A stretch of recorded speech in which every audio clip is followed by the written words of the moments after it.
হরে কৃষ্ণ হরে কৃষ্ণ হরে কৃষ্ণ। আমি একটু সংক্ষিপ্ত আকারে মঙ্গল আচরণ করবো। আপনার সাথে জ্ঞানম জ্ঞানম চলতা চক্ষুর্মিলিতং জ্ঞান তস্मै শ্রী গুরুবে নমঃ। নমো বিষ্ণুপদায় কৃষ্ণকৃষ্ণায় ভূতলে শ্রীমতে ভক্তিবেদান্ত স্বামিনেতি নামিনে। নমস্তে সরস্বতী দেবী গৌরবাণী প্রচারিণে নির্বিশেষ শূন্যবাদী পাশ্চাত্যদেশতারিণে। নমো মহাবধান্নায় কৃষ্ণ প্রেমপরায়তে কৃষ্ণায় কৃষ্ণচৈতন্যনামে গুরুদেশে নমো নমঃ। নমো ব্রহ্মণ্যদেবায় ব্রহ্মণ্যহিতায় জয় জয় কৃষ্ণায় গোবিন্দায় নমো নমঃ। নিরাসল নিবাসায় নিত্যায় পরমাত্মনে বলভদ্র সুভদ্রাবান জগন্নাথায় নমো নমঃ। হে কৃষ্ণ করুণা সিন্ধু দীনবন্ধু জগৎপতে গোপেশ গোপিকাকান্ত রাধাকান্ত নমস্তুতে। তপ্ত কাঞ্চন গৌরাঙ্গী রাধে বৃন্দাবনেশ্বরী বৃষভানুসুতে দেবী প্রণমামি হরিপ্রিয়ে। পঞ্চকল্পতরুভ্যশ্চ কৃপা সিন্ধুভ্যেব চ পতিতানাং পাবনেভ্যো বৈষ্ণবেভ্যো নমো নমঃ। জয় শ্রী কৃষ্ণ চৈতন্য প্রভু নিত্যানন্দ শ্রী অদ্বৈত গদাধর শিবাসাদি গৌর ভক্তবৃন্দ।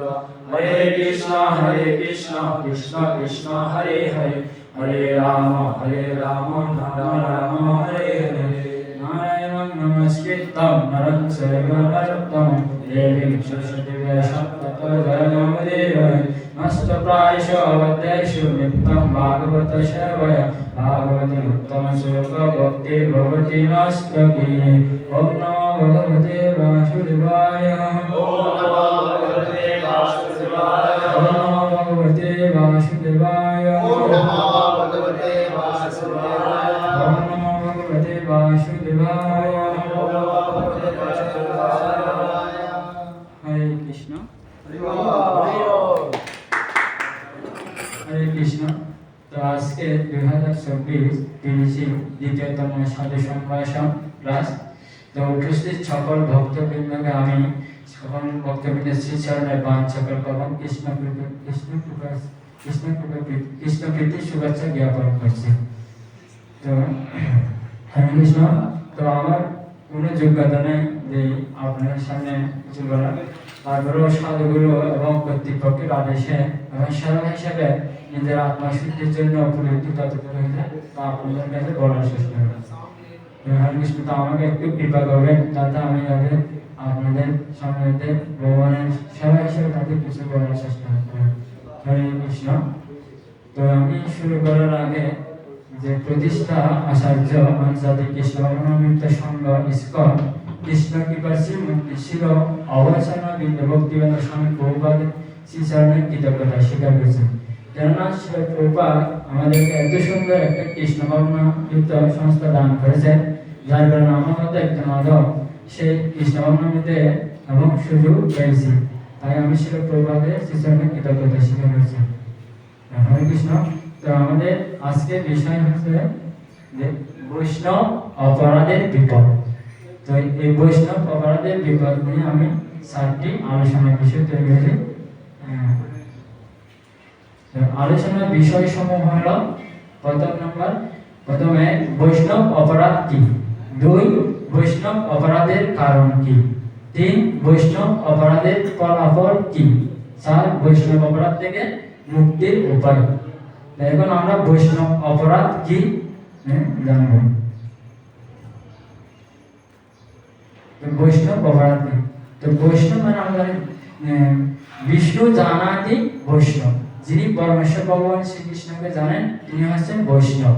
আর অপরাধ সাধারণ অর্থ ভাষায় অপরাধ বলতে বোঝায় কোন রাষ্ট্র বা কোন কর্তৃপক্ষের আইন বা আদেশ যখন আমরা অমান্য করি, যে শাস্তিযোগ্য হয় তাকে অপরাধ করে।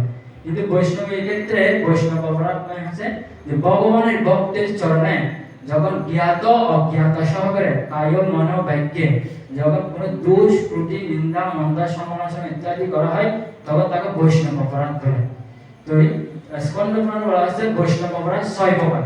তো যদি বৈষ্ণবকে আঘাত করা, বৈষ্ণবকে ক্রোধ প্রদর্শন করা, বৈষ্ণবের প্রতি বৈষ্ণবকে হত্যা করা, বৈষ্ণব থেকে আনন্দিত না হওয়া এবং বৈষ্ণবের নিন্দা করা ও বৈষ্ণবকে ঘৃণা করা, এই 6 প্রকার স্কন্দ পুরাণে বলা হয়েছে।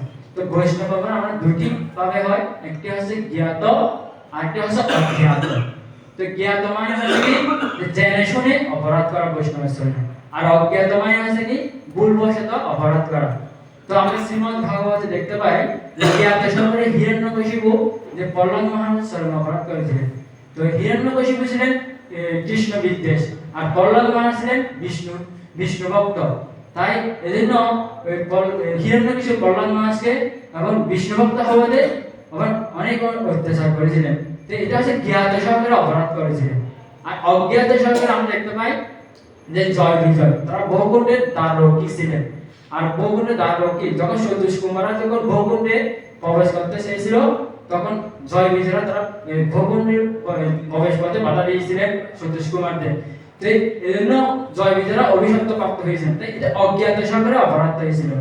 তো এই জ্ঞাত অজ্ঞাত আমাদের 3টি মাধ্যম হয়। একটা হচ্ছে কায়িক ভাবে যে আমাদের কথার মাধ্যমে বচনের মাধ্যমে জ্ঞাত অজ্ঞাত অপরাধ হয়, আর একটা হচ্ছে মানসিক ভাবে যে মনের জল্পনা অনুমানের মাধ্যমে আমাদের জ্ঞাত অজ্ঞাত বৈষ্ণবদের চরণ অপরাধ হয়, আর হচ্ছে দৈহিক ভাবে বৈষ্ণবকে আঘাত বা হত্যা করার মাধ্যমে যে অপরাধ হয়। তো এভাবে 3টি ভাবে আমাদের জ্ঞাত অজ্ঞাত অপরাধ হয়ে থাকে। এইভাবে বৈষ্ণব অপরাধ কি, আর এখন আমরা বৈষ্ণব অপরাধের কারণ কি জানবো। বৈষ্ণব অপরাধের কারণ কি? তো বৈষ্ণব অপরাধের কারণ হচ্ছে আমাদের অহংকার। আর অহংকার দুই প্রকার, একটি হচ্ছে সত্য অহংকার, আর একটা হচ্ছে মিথ্যা অহংকার।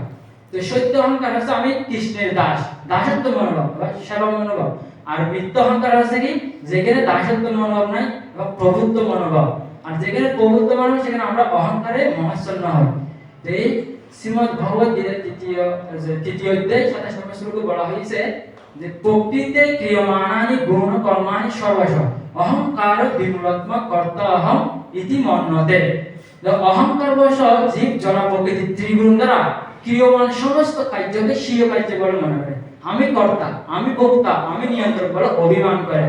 যখন আমরা আমি কর্তা, আমি অভিমান ভোক্তা অভিমান করি, তখন বৈষ্ণব শরণ অপরাধ হয়।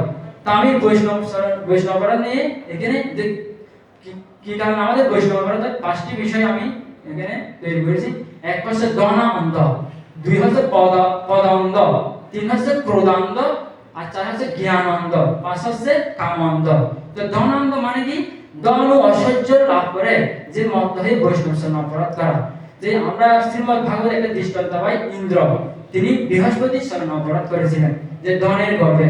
যে একসময় ইন্দ্র একটা সভা করছিলেন যে অপ্সরা গন্ধর্ব চারণদেবী নিয়ে, এবং ইন্দ্র এবং শশী তার পত্নী শশীকে নিয়ে, শশী মাতাকে নিয়ে সিংহাসনে বসেছিলেন। তো দেবগুরু বৃহস্পতি সেই সভায় উপস্থিত হয়েছিলেন হঠাৎ। তখন ইন্দ্র এবং গর্ব হয়ে সিংহাসন থেকে উঠে গুরুদেবকে কি করে নাই, শ্রদ্ধা করে নাই, যার কারণে দেবগুরু বৃহস্পতির চরণে অপরাধ হয়েছিলেন। তো এটা হচ্ছে ধন অসহ্য বা অহংকার বশত গুরুদেবকে যে সম্মান করতে হয় সেই কথা ভুলে গিয়েছে। তো এইভাবে ধন অসহ্য আমরা কি হই এবং বৈষ্ণব অপরাধ হয়। তো এই ভগবদ গীতা তো বলা হয়েছে যারা ধন ও অসহ্য সুখে একান্ত আসক্ত সেই সমস্ত ব্যক্তি থেকে বিবেক বর্জিত এবং মূঢ় ব্যক্তির সাথে তুলনা করা হয়েছে। তারা ভগবানের প্রতি একনিষ্ঠতা লাভ করে না। গীতাতে সুশ্রী নম্বর শ্লোকে বলা আছে ভোগ অসহ্য প্রসক্তানাম দয়া পরিতোষে দোষম ব্যবসায়িক বুদ্ধি সমাধান বিধিয়তে। ভোগ অসহ্য সুখে একান্ত আসক্ত ব্যক্তিরা ভগবানের প্রতি তারা কি হয় না এবং একান্ত আসক্ত হয় না। দুই হচ্ছে পদান্ধ, যারা পদ প্রতিষ্ঠা লাভ পূজা লাভ করে যে ভগবান গর্ব হইয়া এবং অন্ধ হয়ে বৈষ্ণব শরণ অপরাধ করে। তো এই পদ অন্ধ নিয়েও আমরা দৃষ্টান্ত পাই যে শ্রীমদ্ ভাগবতে যে রঘুগণ, রাজা রঘুগণ তিনি রাজা কপিলমুনি আশ্রমে যাচ্ছিলেন এক সময়, তখন তিনি শিবিকা নিয়ে যাচ্ছিলেন। আর যখন জড়ভরতকে ওই শিবিকার কাজে নিয়োগ করেছিলেন, তো জড়ভরত যখন শিবিকাটি ভালোভাবে গ্রহণ করতেছে না, এবার আন্দোলিত হচ্ছে এরকম শিবিকাটি, তখন রাজা রঘুগণ ক্রুদ্ধ হয়ে জড়ভরতকে কটু কথা বলেছিলেন এবং তিরস্কার করেছিলেন। তো অনেকক্ষণ পর জড়ভরত তিনি মুখ খুলেছিলেন, আর মুখ খুলে সে যখন রাজা তখন বুঝতে পারলেন যে ইনি জড়ভরত না, এটা হচ্ছে মহাভাগবত। তখন এভাবে তো আমাদের পদের মধ্যে আমরা বৈষ্ণবের কার্যকলাপ চিনতে পারি না, এইভাবে বৈষ্ণব শরণ অপরাধ হয়। তো আমরা যে অম্বরীশ মহারাজের চরণে যে দুর্বাসমণি ক্রুদ্ধ হয়ে অপরাধ করেছিলেন যে আমরা দেখতে পাই। তারপর হচ্ছে একটা আমি সাধুর কাছ থেকে লীলা শুনেছি যে একসময় সম্রাট আলেকজান্ডার কি করেছিলেন, ভারতবর্ষে প্রবেশ করেছিলেন। তখন বৃন্দাবনে তিনি কি করেছিলেন, বৃন্দাবনে হরে কৃষ্ণ, সরি এটা এখানে না বলেছিলেন। তো এখন তো পদন্ত ভক্তি সিদ্ধান্ত শশী ঠাকুর বলেছেন যে পদ প্রতিষ্ঠা হচ্ছে একটি শুকুরের বিষ্ঠা। যে ভক্তি সিদ্ধান্ত ঠাকুর বলেছে জলের প্রতিষ্ঠা শুকুরের বিষ্ঠা, যার নাকি তাহার মায়ার ভৈরব। তো বলা হচ্ছে এই শুকুরের বিশ্বাস তুলনা করেছেন পদ প্রতিষ্ঠাকে, আর মায়ার ভৈরব যা অনিত্য অবাস্তব তুলনা করেছেন। তিন হচ্ছে ক্রোধান্ধ। ক্রোধান্ধ মানে ক্রোধের দ্বারা অন্ধ হয়ে বৈষ্ণব শরণ অপরাধ করা। তো এই ক্রোধ কিভাবে আসে, শ্রীমদ্ ভগবত গীতাতে বলা আছে রজোগুণ থেকে কাম আসে, আর কাম বাসনা থেকে যখন আমরা বাধাপ্রাপ্ত হই তখন ক্রোধ আসে। তখন ক্রোধটা আমরা প্রয়োগ করি কোন একটা বস্তুর প্রতি। তখন এই ক্রোধে অন্ধ হয়ে যে বৈষ্ণব অপরাধ করেছিলেন ইন্দ্র, যেমন বিশ্বরূপকে হত্যা করেছিলেন, যে বৃহস্পতির শরণ অপরাধ করার পর পরবর্তী বিশ্বরূপকে গুরু হিসেবে গ্রহণ করেছিলেন, তো বিশ্বরূপকে হত্যা করেছিলেন। এবং এরপর আমাদের যে সম্রাট আলেকজান্ডার, এই সম্রাট আলেকজান্ডার যে একসময় ভারতবর্ষে প্রবেশ করেছিলেন, তখন তিনি বৃন্দাবনে একটা সাধুর সাথে সাক্ষাৎ করতে চান। তখন তার কিছু অনুসারী যে সাধুদের কাছে পাঠিয়েছিলেন যে সম্রাট আলেকজান্ডারের সাথে দেখা করার জন্য। তো সাধুটি কি করছেন, এবং সাধু সম্রাট আলেকজান্ডারের সাথে দেখা করতে চাই না, বলছে আলেকজান্ডারকে আমার কাছে আসতে বলেন। তখন সম্রাট ক্রুদ্ধ হয়ে সাধুর কাছে গিয়েছিলেন। সাধুর কাছে গিয়ে বলছে আপনি আমার ডাকে কেন আসেন নাই? তখন বলছে আমি কে চিনেন? বলছে আমি একজন সম্রাট। তখন সাধুটি বলছে আপনি কে চিনেন আমার দরকার না, আপনি হচ্ছে আমার দাসের দাস, কেননা আপনি হচ্ছে ক্রোধের দাস আর ক্রোধ হচ্ছে আমার দাস, তাই আপনি হচ্ছে দাসের দাস আমার। এই বলে সাধুটি কি করতে এও ক্রুদ্ধ হয়ে আমরা সাধুর সামনে যে অপরাধ করি, যে সম্রাট আলেকজান্ডার এবং সাধুর সামনে ক্রুদ্ধ হয়ে বৈষ্ণব সামনে অপরাধ করেছে। তো এখন যে জ্ঞানানন্দ, জ্ঞানানন্দ মানে আছে জ্ঞানে গর্ব হয়ে আমরা যখন অনেক সময় পাণ্ডিত্য অর্জন করে, জ্ঞান অর্জন করে, যে বৈষ্ণবদের শরণ অপরাধ করে। আবার অনেক সময় জ্ঞান না থাকা সত্ত্বেও আবার বৈষ্ণবের ক্রিয়াকলাপ বুঝতে না হবে বৈষ্ণব অপরাধ করে থাকে। যেমন আমরা দেখি জড়ভরত শ্রীমদ্ ভাগবতে, জড়ভরত তিনি শস্যক্ষেত্রে এক সময় শস্যক্ষেত্রে ছিলেন, আর কিছু টাকার দস্যুরা তারা কারীর কাছে বলি দেওয়ার জন্য একটা লোক করছে, আর লোক খুঁজতে খুঁজতে জড়ভরতকে শস্যক্ষেত্রে এবং পেয়েছে। আর জড়ভরতকে তারা কি করেছিলেন, অজ্ঞাতবাসে কালীর কাছে নিয়ে গেছিলেন। কালীর কাছে নিয়ে তারা কি করেছিলেন, যে বলি দেওয়ার জন্য নিয়ে গেছিলেন। তো তারা কালীর দ্বারা তারা মৃত্যু হয়েছে টাকার দস্যুরা, কেননা তারা অজ্ঞানতা, যে জড়ভরতকে তারা চিনতে পারে। জড়ভরতকে তারা মনে হচ্ছে বধির এবং তিনি বোকা, তিনি তার কোনো পাগলের মতো লাগছে তারা, তাই অজ্ঞানতা তো বলা হয়েছে বৈষ্ণবের ক্রিয়া মুদ্রা বিজ্ঞ না বুঝে। তো বৈষ্ণবের ক্রিয়া মুদ্রা এত বিজ্ঞ ব্যক্তি বুঝতে পারে না, যে ডাকাত দেশে তারা অজ্ঞানতার কারণে যে একজন মহাভারতকে তারা চিনতে পারে না, তবে মহাভারত শরণ অপরাধ করেছিলেন। কামানন্দ, কামানন্দ আছে যখন আমরা কাম বাসনা দ্বারা কলুষিত হই তখন আমাদের বুদ্ধি নাশ হয়, তখন আমরা অধঃপতিত হই। এবং এই কামানন্দ আমরা তাও শ্রীমদ্ ভাগবতে একটা দৃষ্টান্ত পাই, যে কুবেরের পুত্র নরকুবের আর মণিপুর তারা কি করেছিলেন, নগ্ন হয়ে স্নান করেছিলেন এক সরোবরে এবং অপ্সরাদের নিয়ে। তো নারদমণি যাচ্ছিলেন, নারদমণিকে দেখা সত্ত্বেও তারা সংযত হয়নি, কিন্তু অপ্সরার কারণে তারা সংযত হয়েছিলেন। তো নারদমণি তাদেরকে অভিশাপ দিয়েছিলেন ভিক্ষু হয়ে জন্মগ্রহণ করার জন্য। তো এই যে কামের অন্ধে তারা কি করেছিলেন, একজন যে মহাভাগবত শরণ অপরাধ করে। তো এইভাবে আমরা অনেক সময় কাম বাসনার দ্বারা অন্ধ হয়েও বৈষ্ণব শরণ অপরাধ করে থাকি। এখানে হচ্ছে ধনানন্দ, পদানন্দ, ক্রোধানন্দ, জ্ঞানানন্দ, কামানন্দ। যখন এগুলো আমরা অন্ধ হই, এগুলো দ্বারা অহংকারে মহাশূন্য হই, তখন বৈষ্ণব অপরাধ করে থাকি।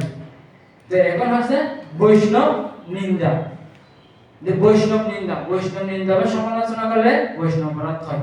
যেমন বৈষ্ণব নিন্দা শাস্ত্রে 7 প্রকার বলা হয়েছে। বৈষ্ণব যদি নিম্নকুলে জন্মগ্রহণ করার জন্য যদি দুর্দর্শন করা হয় তখন বৈষ্ণব অপরাধ হয়। বৈষ্ণবের পূর্বকৃত দোষের জন্য নিন্দা করা হলে বৈষ্ণব অপরাধ হয়। এবং প্রায় সংশোধিত দোষের জন্য যদি বৈষ্ণবকে নিন্দা করা হয়, বৈষ্ণব নিন্দা করা হয়, তাহলে বৈষ্ণব নিন্দা। আর হচ্ছে কোনো দুর্ঘটনাক্রমে কোনো বৈষ্ণবের নিন্দা করা হলে, তাহলে দুর্দর্শন করা হলে বৈষ্ণব নিন্দা হয়। এই 4 প্রকার বৈষ্ণব নিন্দা বলা আছে। তো এই বৈষ্ণব অপরাধ, তো বৈষ্ণব শ্রীমদ্ ভাগবতে ভগবদ্গীতা 9 অধ্যায় 30 নম্বর শ্লোকে বলা আছে, বৈষ্ণব যদি দুরাচারী ব্যক্তিও হয়, সে যদি ভগবানের ভজন না করে তাকে সাধু বলে গণ্য করতে হবে, কেননা তার দৃঢ় সংকল্প যথার্থ মার্গে অবস্থিত। অপিচ্ছেদ সুধারু সার বধতমা অনন্যবাদ সাধুর এব মন্তব্য সম্যক ব্যবস্থিত হিসাব। 9 অধ্যায় 30 নম্বর শ্লোকে বলা আছে। এবং আমরা দেখতে পাই যে দক্ষ শিবের শরণ অপরাধ করেছিলেন, যে বৈষ্ণবের আস্বাদন নিয়ে তিনি কি করেছিলেন এবং দুর্দর্শন করেছিলেন। তবে আমরা উপদেশন হইতে শিলুর গোস্বামী আমাদের শিক্ষা দিচ্ছে যে বৈষ্ণবকে কখনো প্রাকৃতিক দৃষ্টিতে দর্শন করা উচিত নয়। যে বৈষ্ণবের যদি কোনো বিকলাঙ্গ বা কোনো রোগগ্রস্ত বা কুৎসিত হয় তাকে নিন্দা করা উচিত নয়, কেননা বৈষ্ণবের দেহ হচ্ছে পবিত্র। গঙ্গার জল যেমন অনেক সময় ময়লা থাকে, কিন্তু গঙ্গার জল সর্বত্র কি পবিত্র। ঠিক বৈষ্ণবের দেহ, বৈষ্ণব ভগবানের সেবা করাতে বৈষ্ণব দেহ পবিত্র হয়। এই জন্য বৈষ্ণব নিন্দা এবং করা উচিত নয়। এমনকি শ্রীরূপ গোস্বামীর একটা লীলা আছে, যে শ্রীরূপ গোস্বামী এক সময় বৃন্দাবনে রাধা কৃষ্ণের লীলা দর্শন করে লীলা লিখছিলেন। তো অষ্টবক্র মুনি সামনে দিয়ে যাচ্ছিলেন, আর অষ্টবক্র মুনি একটা পূজ্য ছিলেন। তার তো শ্রীরূপ গোস্বামী হেসে লীলা লিখতেছিলেন, আর অষ্টবক্র মুনি মনে করছিলেন ওনাকে দেখে হাসতেছে শ্রীরূপ গোস্বামী। তখন অজ্ঞাত দর্শন করে শ্রীরূপ গোস্বামীর অপরাধ হয়েছিলেন, তখন লীলা দর্শন বন্ধ হয়ে গেছে। শ্রীরূপ সনাতন গোস্বামীর কাছে গিয়ে বলছে আমি তো এখন লীলা দর্শন করতে পারছি না, লীলাও লিখতে পারছি না। কি কারণ? তো শ্রী সনাতন গোস্বামী বলছে নিশ্চয় কোনো বৈষ্ণবের চরণ অপরাধ হয়েছে। তো শ্রী রূপ গোস্বামী বলছে কিভাবে বুঝবো? বলছে যদি বৈষ্ণব সেবা দেওয়া হয় আর বৈষ্ণব সেবাতে যদি কেউ যদি না আসে তাহলে বুঝতে হবে ওই বৈষ্ণবের চরণ অপরাধ হয়েছে। এভাবে তো বৈষ্ণব অপরাধ মানে চিহ্নিত করেছিলেন। তো এই থেকে আমরা শিক্ষা পাই যে বৈষ্ণবকে যে নিন্দা করলে যে আমরা বৈষ্ণব অপরাধ পাই, তো বৈষ্ণব কখনো প্রাকৃতিক দৃষ্টি দর্শন করা যাবে না। আর হচ্ছে এখন বৈষ্ণব অপরাধের আমাদের ফলাফল কি? বৈষ্ণব অপরাধে তো শ্রী চৈতন্য মহাপ্রভু শ্রী চৈতন্য চৈতন্য বৈষ্ণব অপরাধ হচ্ছে একটা মত্ত হস্তির নিয়ে, যে একটা পাগলা হাতি যখন কোনো সুন্দর বাগানে প্রবেশ করে সেই বাগানটা তৎক্ষণাৎ তছনছ করে ফেলে। ঠিক আমাদের যে ভক্তির বাগান, সাজানো বাগান, যদি আমরা কোনো বৈষ্ণব অপরাধ করি সে এক মুহূর্তে তছনছ হয়ে যায়। তো ওই শ্রীচৈতন্য একটা শ্লোক বলা হচ্ছে যে যদি বৈষ্ণব অপরাধ উঠে হাতি মাতা উপরে বা সিন্ধে তার শুকি যায় পাতা। তো বৈষ্ণব অপরাধ উঠলে আমাদের কি হবে? যে আমাদের যে ভক্তির বীজ সেটা শুকিয়ে যাবে। তো এই কারণে বৈষ্ণব অপরাধ সর্বোচ্চ অপরাধ, এর উদ্ধার কোনো অপরাধ নাই। যেমন শ্রীমদ্ ভাগবতে যে রঘুগণ বলেছেন যে বৈষ্ণব অপরাধকে যে তিনি কিভাবে ভয় পায়। তো পঞ্চম স্কন্ধ এবং দশম অধ্যায় 17 নম্বর শ্লোকে বলা আছে নাহম বিশঙ্কে সুররাজ বজ্রৎ ন তক্ষ শূলক ন যমস্য জন্দার ন অগ্নিয়র্কশু অনিলবিত্ত বস্ত্রাৎ ন শঙ্কে বিষম ব্রহ্মপুর অবমানাৎ। বলছে আমি ইন্দ্রের বজ্রকে ভয় পাই না, আমি শিবের ত্রিশূলকে ভয় পাই না, আমি ওই সূর্য অগ্নি বায়ু বরুণ অস্ত্রকে ভয় পাই না, একমাত্র বৈষ্ণব অপরাধকে ভয় পাই। কেননা বৈষ্ণব অপরাধ করলে পরম সত্য হৃদয়ঙ্গন হয় না। কঠোর তপস্যা দান যজ্ঞ বেদাধ্যয়ন করো, বৈষ্ণব পরম সত্য হৃদয়ঙ্গন করা কঠিন। তাই বৈষ্ণব অত্যন্ত কি বিপজ্জনক। তিনি তো রঘুগণ আমাদের শিক্ষা দিয়েছে বৈষ্ণব অপরাধ অত্যন্ত মারাত্মক। আমাদের ভক্তি জীবন থেকে অধপতন আছে কোনো কিছু অপরাধ লাগবে না, একমাত্র বৈষ্ণব অপরাধ হয়ে তৎক্ষণাৎ আমরা বৈষ্ণব অপরাধ থেকে অধপতন হতে পারি। তো এই জন্য বৈষ্ণব যদি কোনো অভিশাপ, বৈষ্ণব অপরাধ যদি কোনো অভিশাপ প্রাপ্ত হয়, এই শ্রীমদ্ ভাগবতে আমাদের আয়ু শ্রী যশ এবং আশীর্বাদ সবকিছু বিনষ্ট হয়ে যায়। যেমন দশম স্কন্ধে বলা আছে আয়ুশ্রিয়ম যশোধর্মম লোকান আশিচায় বশ হন্তি শ্রেয়াঞ্চি সর্বাণি পুঞ্চ মহৎ অতিক্রম। বলছে আয়ুশ্রী যশ মঙ্গল আশীর্বাদ সবকিছু এক মুহূর্তের মধ্যে বিনষ্ট হয়ে যায়। যেমন আমরা দেখতে পাই শিবের শ্রী নষ্ট হয়ে গেছে, যে বৈষ্ণব অপরাধ মানে সাগরে দাঁড়িয়ে ভক্ত হয়ে গেছে। সেই জন্য আমরা আয়ু যশ শ্রী সবকিছু নষ্ট হয়ে যায়। এবং বৈষ্ণব অপরাধ বলেছে যদি কোনো একজন বৈষ্ণব অপরাধ করে একটা বৈষ্ণব অপরাধ করে আরো অনেকজন বৈষ্ণব অপরাধ হয়ে যায়। কিভাবে? একটা অনেক সময় আমরা সেবা করতে গিয়ে কোনো আচরণে কোনো বৈষ্ণবের জন্য অপরাধ হয়ে যায় ভুলবশত, এবং ভুলবশত বৈষ্ণব অপরাধ হলে আবার অন্য কোনো জায়গায় গিয়ে আরেকটা বৈষ্ণবের জন্য আবার অপরাধ হয়ে যায় কোনো কারণে। তো একটা বৈষ্ণব অপরাধ কারণে আরো অনেকগুলো বৈষ্ণব সংগঠিত হয়ে যায়। যার কারণে আমরা ভক্তির মান থেকে এবং অধপতন হই। তারপর বৈষ্ণব অপরাধ আছে মৃত্যু পর্যন্ত হতে পারে। এখন আমাদের যেমন ডাকাত দস্যুরা জড়বৎকে নিয়ে গেছিল কালীর কাছে, আর কালীর দ্বারা তারা মৃত্যু হয়েছিলেন। এখন আমরা শ্রীমদ্ ব্যান রাজা তারা মুনি ঋষিদের আদেশ অবজ্ঞা করেছেন, তিনি মৃত্যু হয়েছিলেন, অভিশপ্ত হয়েছিলেন, এবং মৃত্যু পর্যন্ত এরকম আমরা হতে পারি। তারপর বৈষ্ণব শ্রীমদ্ জগন্নাথ স্বামী গুরু মহারাজ প্রবচন দিয়েছি যদি কেউ যদি বৈষ্ণব অপরাধ করে তাকে মহারূঢ় নরকে গমন করতে হয়, আর এখানে জন্ম যন্ত্রণা ভোগ করতে হয়। এমনকি নারকীয়রও নাকি বৈষ্ণব অপরাধকে কি ক্ষমা করে না, যারা নরক গতি তারাও ক্ষমা করে না। বৈষ্ণব অপরাধ করে যে যোনিতে জন্মগ্রহণ করে সেই যোনি এবং যন্ত্র পর্যন্ত আমাদেরকে কি করে না, এবং অনুপ্রেরণা এবং কি করে না। যেমন কুকুরের দৃষ্টান্ত, কুকুর হচ্ছে তার সঙ্গী পর্যন্ত সহানুভূতি করে না। ঠিক আমাদের বৈষ্ণব অপরাধ হচ্ছে এরকম মাত্র, যে যোনিতে জন্মগ্রহণ সেই যোনির প্রাণীরা পর্যন্ত আমাদেরকে কি করবে, সহানুভূতি করবে না। তো এইভাবে বৈষ্ণব অপরাধের এই হচ্ছে ফলাফল। এখন আমরা বৈষ্ণব অপরাধ থেকে কিভাবে মুক্তি পাবো? তো বৈষ্ণব অপরাধ থেকে মুক্তি পাওয়ার জন্য শ্রী চৈতন্য মহাপ্রভু আছে যে ব্রহ্মাণ্ডে কোনো ভাগ্যবান জীব গুরু কৃষ্ণ প্রসাদে পায় ভক্তিলতা বীজ। ব্রহ্মাণ্ডে কোনো ভাগ্যবান জীব কি হয়, গুরু কৃষ্ণ কৃপায় ভক্তিলতার বীজ প্রাপ্ত হয়। আর সেই বীজকে সুরক্ষা দেওয়ার জন্য আমাদের কি করতে হবে? সাধু শাস্ত্র গুরু দ্বারা বেড়া দিতে হবে। যেমন একটা চারা গাছ যখন রোপণ করা হয় নতুন, তখন সেটাকে বেড়া দেওয়া হয়, ঘেরা দেওয়া হয়, কেননা গরু ছাগল যাতে সেই গাছটাকে ক্ষতিগ্রস্ত করতে না পারে। আবার নিয়মিত জল সিঞ্চন করা হয়। আবার যদি কোনো চারা গাছের আগাছা আছে, আগাছাগুলো পরিষ্কার করা হয়, যাতে সেই চারা গাছটা বৃদ্ধিপ্রাপ্ত হয় ভালোভাবে। ঠিক আমাদের যে হৃদয়ের ভক্তির বীজ, সেই জায়গায় যদি আমরা সুরক্ষিত করতে চাই, যদি আমাদের কি করতে হবে, সাধুগুরু শাস্ত্রের এবং সম্পদ থেকে আমাদের বেড়া দিতে হবে, এবং শ্রবণ কীর্তন রূপী এবং কি জল সিঞ্চন করতে হবে। আর আগাছা পরিষ্কার করতে হবে, বৈষ্ণব প্রার্থনে এগুলো ক্ষমা চাই আমাদের পরিষ্কার করতে হবে। তো এভাবে আমরা ভক্তির বীজকে যত্নশীল মাধ্যমে আমরা বৈষ্ণব প্রার্থনা থেকে মুক্ত হতে পারি। তারপর শ্রীচৈতন্য মহাপ্রভু শিক্ষা আশ্রমে 3 নম্বর শ্লোক আছে, তিনাদপি শুনিছেন তরুরপি সহিষ্ণুন অমানিনা মানদেন কীর্তনীয় সদা হরি। বলছে আমাদের তিনের থেকেও দিন হতে হবে। যদি দিন হই তাহলে বৈষ্ণব থেকে মুক্ত হতে হবে। কেন যত বেশি উন্নত সে তত বেশি দৈন এবং বিনয়। কেন আমাদের একটা ফলবান বৃক্ষ, যত ফল ধরে সে তত বৃক্ষটা নত হয়। ঠিক আমাদের যত উন্নত হবে আমরা ভক্তিতে জ্ঞানে, তত আমাদের যদি মাথা নত হই এবং তাহলে আমরা বৈষ্ণব থেকে মুক্ত হব। এবং তরুর থেকেও সহিষ্ণু হতে হবে। কারণ আমরা দেখতে সাধারণত তরু এক জায়গায় দাঁড়িয়ে শীত উষ্ণ বর্ষা কত সহ্য করতেছে, এবং কোনো ব্যক্তি যদি আবার সে বৃক্ষকে কাটলো তিনি সহ্য করে, আবার বৃক্ষ আবার ফলও দিচ্ছে, কেননা তিনি সহনশীল, তার বৃক্ষ থেকে শিক্ষা। ঠিক বৈষ্ণবের গুণ হচ্ছে সহনশীল আর করুণাশীল।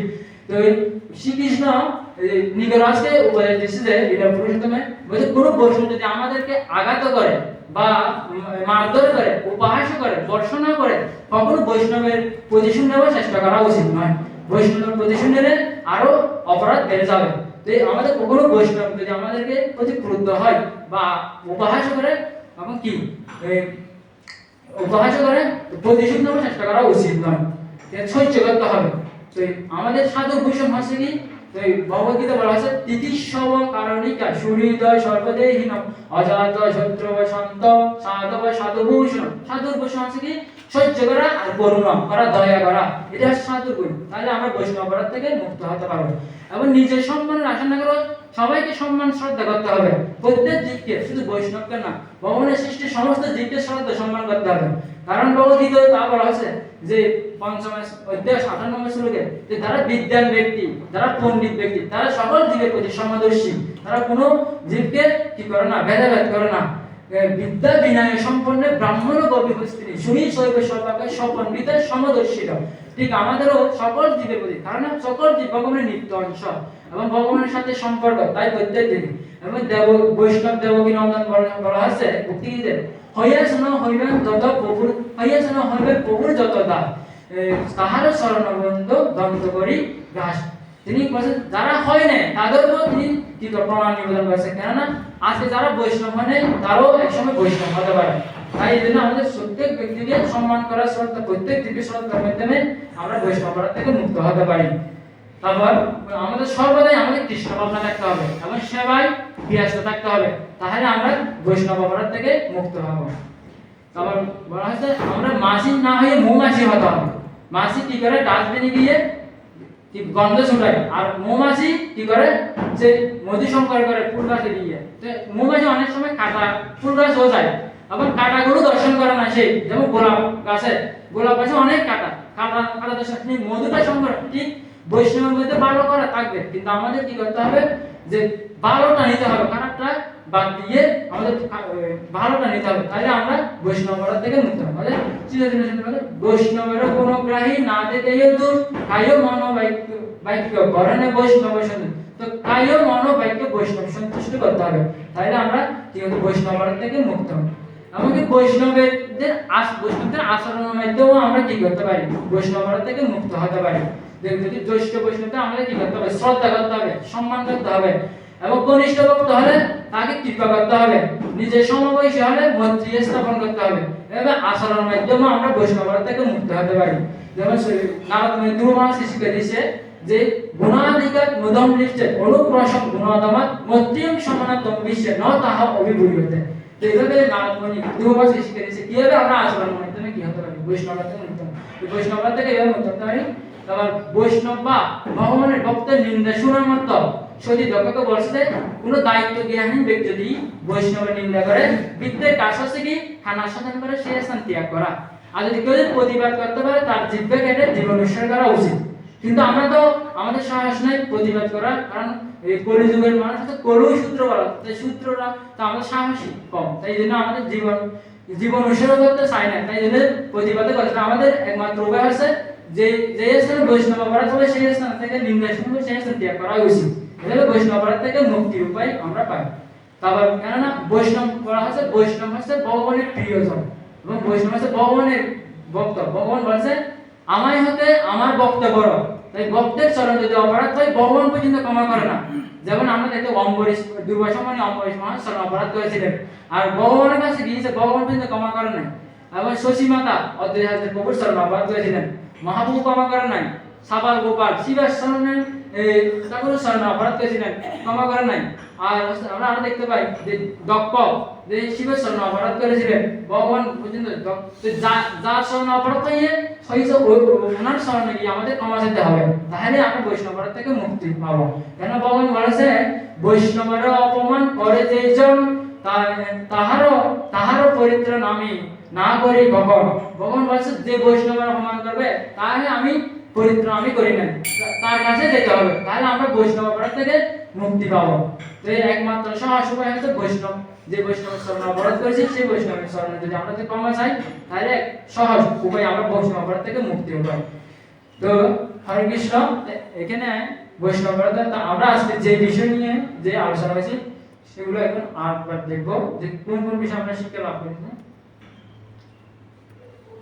আলোচনা থেকে শিক্ষা, তো আলোচনা থেকে শিক্ষা হচ্ছে এক বৈষ্ণব অপরাধ কি। তো বৈষ্ণব অপরাধ থেকে আমরা জানতে পারছি যে জ্ঞাত অজ্ঞাত সহকারে যে অপরাধ, আবার নিন্দা মন্দা সমালোচনা করে যে অপরাধ হয় এবং বৈষ্ণব অপরাধ বলা হয়েছে, এবং কায় মনোবাক্যে এই জ্ঞাত অজ্ঞাত অপরাধ হয়ে থাকে। বৈষ্ণব অপরাধের কারণ কি, যে বৈষ্ণব অপরাধের কারণ আমাদের মিথ্যা অহংকার, আমার ধনানন্দ পদানন্দ ক্রোধানন্দ জ্ঞানানন্দ কামানন্দ বৈষ্ণব নিন্দার মাধ্যমে আমাদের বৈষ্ণব অপরাধ হয়। আর বৈষ্ণব অপরাধের ফলাফল হচ্ছে যে মত্তহস্তির ন্যায়, যে মত্তহস্তির ন্যায়, আর এমনকি আমাদের বৈষ্ণব অপরাধের মৃত্যু পর্যন্ত হতে পারে।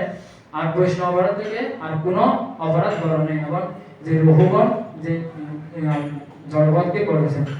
আবার বৈষ্ণব অপরাধ থেকে মুক্তির উপায়, যে বৈষ্ণব অপরাধ থেকে আমাদের ভক্তির বিষ সেটাকে সুরক্ষা দিতে হবে, যে সাধু শাস্ত্র ভক্তি সঙ্গ থেকে। এবং আমাদের দিনের থেকেও দিন হতে হবে, দূর থেকে সহিষ্ণুতা হবে, আমার না মান হতে হবে, এবং আমাদের মাসি না হলে মৌমাসি হতে হবে। আর বৈষ্ণব নিন্দা শুনলে সেই স্থান ত্যাগ করতে হবে। আর হচ্ছে বৈষ্ণব অপরাধ বৈষ্ণব অপরাধ হলে যে বৈষ্ণবের শরণ অপরাধ করেছে সেই বৈষ্ণবের শরণে গিয়ে ক্ষমা চাওয়া একমাত্র সহজ হবে। এই হচ্ছে আমাদের আলোচনা শিক্ষা। হরে কৃষ্ণ। তো আমার অনেক ভুল ত্রুটি হয়েছে অবশ্যই, তো এখন আমাকে যদি পুরো প্রশ্ন করে তাহলে আমি চেষ্টা করবো। আর যদি দিতে না পারি দিনে আমাদের যে বরিষ্ঠ হরে কৃষ্ণ। হরে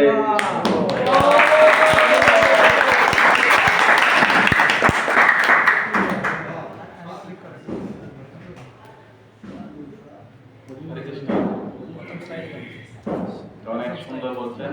আমার প্রশ্নটা হচ্ছে করতে চাই না কিন্তু হয়ে যায়, আর যখন হয়ে যায় আমি অনেক বছর মন্দিরে আসলাম, ও তো ছোট, ওর কাছে কেন গিয়ে আবার ক্ষমাটমা চাইবো, তার সেই বরং কোনো প্রকারে ওকে একটু খাওয়া টাওয়া দিয়ে বা সান্ত্বনা করে রাখে দিই, এরকম করে লেভেল দিয়ে চলে যায়, ঠিক আছে। কিন্তু ও তো অপরাধ নিয়ে গেছে, আমি কোনো খাওয়ার মতো সেরকম আমার কি নেই, আমার মৃত্যু হলে বলছে না খাওয়া করতে নেই, এই জায়গা থেকে বের হওয়ার উপায়টা কি? হরে কৃষ্ণ। তো বক্তব্যকে অনেক ধন্যবাদ প্রশ্ন করার জন্য।